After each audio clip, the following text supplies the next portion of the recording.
iPhone 15 Pro Max అయితే నాకు చేతిలోకి తీసుకోగానే కొంచెం లైటర్ అనిపించింది.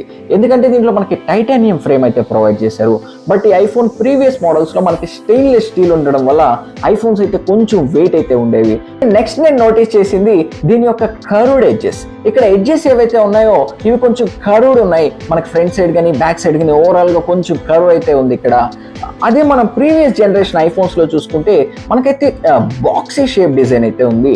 ఇది మనకి తీసుకోగానే కొంచెం హార్డ్ గా అయితే ఉంది హ్యాండ్ కి.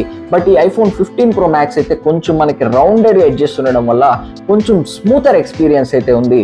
నెక్స్ట్ మేజర్ చేంజ్ నేను డిజైన్ పరంగా నోటీస్ చేసింది ఇక్కడ దీని యొక్క యాక్షన్ బటన్. ఈ యాక్షన్ బటన్ మనకి మ్యూట్ అండ్ అన్మ్యూట్ ఫంక్షన్స్ ఏ కాకుండా యాక్షన్ బటన్ యూజ్ చేసి మనం మ్యూట్ అండ్ అన్మ్యూట్ చేయొచ్చు, లేదంటే డైరెక్ట్ గా కెమెరాను ఓపెన్ చేయొచ్చు. ఇక మన ప్రీవియస్ జనరేషన్ లో ఈ మ్యూట్ అండ్ అన్మ్యూట్ స్విచ్ ఏదైతే చూస్తున్నామో దీనికన్నా నాకు ఈ 15 Pro Max లో ఉండే ఈ యాక్షన్ బటన్ అయితే కొంచెం బెటర్ అనిపించింది.